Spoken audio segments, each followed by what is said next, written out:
When somebody asks you what do you want from your career, from relationships, or just life in general, do you actually know, very clearly, actually know what you want? Because I don't think most of us do, to be honest. And I think what makes this so weird and especially interesting is the fact that we live in a world with so much choice. We have more options, more paths than ever before in human history. And yet a lot of us, including myself, feel more lost than free. And I think that tension is the first clue that it isn't just indecision. There is something so much bigger going on behind that. So what's actually going on here? Well, a philosopher named Jean-Paul Sartre actually mapped out the philosophy of meaning. And his big idea was that purpose doesn't just appear out of nowhere. It is something that you actively build. And this is done through a process of exploration and commitment, where you're basically trying things out, seeing if they work for you, or maybe it doesn't work, and ultimately are able to gradually commit to these things that do work and have a more clearer sense of self. So I took this concept and made it more specific. About a year ago, I found 4 different ways that people move through this process. Number 1, some people totally skip the search for meaning and they adopt answers from authorities such as their parents, the government, or religion. But Sartre says that the authority is really nothing but people like you who are themselves trying to figure it out. If you decide to live by a script that someone else has set for you, then you have what he called bad faith. It may look like certainty, but it is absolutely borrowed. Number 2, others give up altogether. They don't explore nor commit to anything at all, but instead they challenge the idea that there is any purpose. Philosophers like Friedrich Nietzsche, for example, call this nihilism, which is the belief in the ultimate meaninglessness of life. Basically, there is no point in doing anything at all. Number 3, then there is the idea of essentialism, which was originally proposed by Aristotle. This is the idea that everything has an essence, like certain core properties that are essential and necessary for something to be what it is. People with this belief see their purpose as adhering to their essence, because you were always born to be a certain thing. And finally, number 4, in between all of those, where I think most of us probably sit right now, is the idea of existentialism. Here, Paul Sartre returned to the idea of essence and asked, what if we exist first? What if we are born without any hardwired purpose, and then it's up to us to figure out our own essences? And this is a period of active exploration where you're trying things, testing them out, asking all of these uncomfortable questions, exploring concepts and videos about certain things. But the key word in this is active. It's kind of like engaged confusion instead of passive confusion. The mantra of this philosophy is the claim that existence precedes essence. Basically, you exist first, actions happens first, and then the reason behind that actions comes afterwards. It's shaped by the choices you made, not the other way around. You have to choose and write your own script. There is no predetermined purpose. There is no such thing as a set path that you're supposed to follow. This was a very radical idea because before this, for thousands of years, people believed that you don't have to search for meaning, you don't have to search for purpose.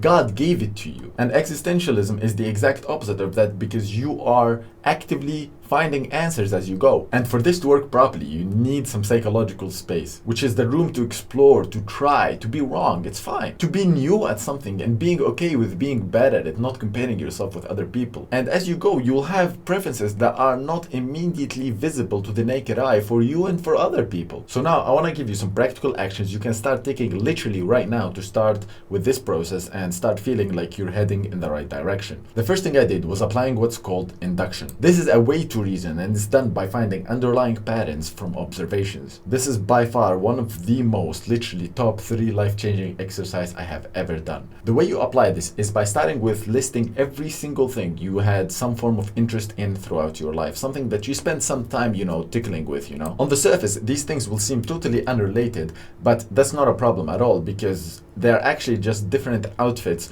of the more underlying core desires that you have. If you can't figure out the list, or you don't really remember, then look at your YouTube history, for example, or just your overall online activities, and you'll be able to see repetitive things showing up over and over again, and then put them in the list. The reason we look into the past is because it's done. It's a fact. You don't have to guess whether you want to do it or not. You've already done it. So you've already invested time and emotions into it. That means that it's probably something that you value. If you somehow don't have a history or something to observe, then start tracking your behavior over the next few weeks, like over the next 2 to 3 weeks. Set a timer, and for every hour, write down what did you do. Write down what content did you consume and what form of entertainment or actions you took and what field are they in, you know? After creating your list, you want to observe it very carefully and try to find what is the underlying common core desires in these different activities. Here is the exact list and the exact core desires that I discovered about a year ago for reference. You know, you can see this as an example. Try to avoid having too many different buckets, otherwise you'll just confuse yourself, you know, which is the exact opposite of what we want here. We want to condense this complexity and make it simpler. To do that, limit it to 1 to 3 buckets maximum, okay?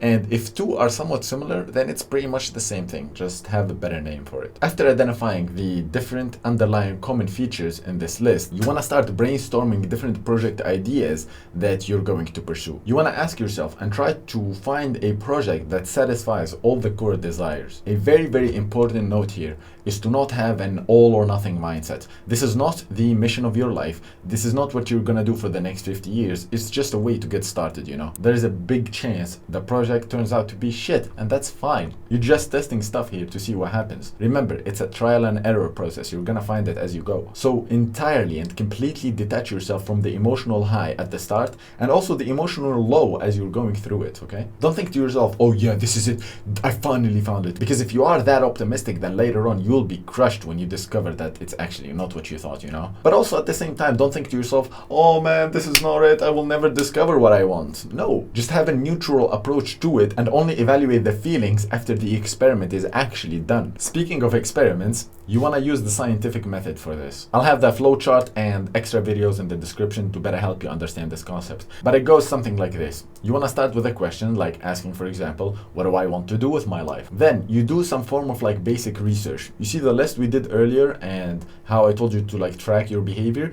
That's a form of observational research. And to solidify your research even further, I highly recommend reading the book Mastery by Robert Greene. There's an entire chapter on that book on how to find your life's task. And then you formulate a hypothesis based on the research you've done. You say, okay, you make a guess and you say, okay, well, based on this research that I've done, if I do this project, it's very likely to give me some form of satisfaction and becomes my life's mission. And then you go into the real world and you test that hypothesis by running an actual realistic experiment. So you pursue this project for the next few months and don't quit when you are in the midst of it. Do not quit. Do not quit until you finish the damn project. I cannot stress this enough. Don't have the project too ambitious or too difficult, otherwise you will not complete it. You want to make it realistic, that way you can actually do it. This is extremely important. When you start a project, actually finish it and get to the end point that you said you're going to get to. Again, you're not going to do this for the rest of your life. Just lock yourself with this thing for the next few months and that's it. Whatever project you do pursue, I'm telling you this as someone who pursued like hundreds of things, there will always be the boring activity that you hate and there will always be some form of discomfort or problems to solve. You just need to be okay with that and try to find the activity that you enjoy its problems more than the other problems. But pain and discomfort will always exist, even if it's your life's purpose, you know? You want to give it at least 2 to 3 months before you decide whether it's good or not. Again, I will leave extra resources on goal setting and the scientific method down below in the description so you can check them out if you want to elaborate further. And if you want to learn more about systemic skill acquisition and systems engineering to, you know, achieve goals and become something interesting in life, then you can get a one-to-one call with me where it's completely for free, just so that I can demonstrate to you what I have to offer, okay? Check that out, it's also in the description. Bye-bye.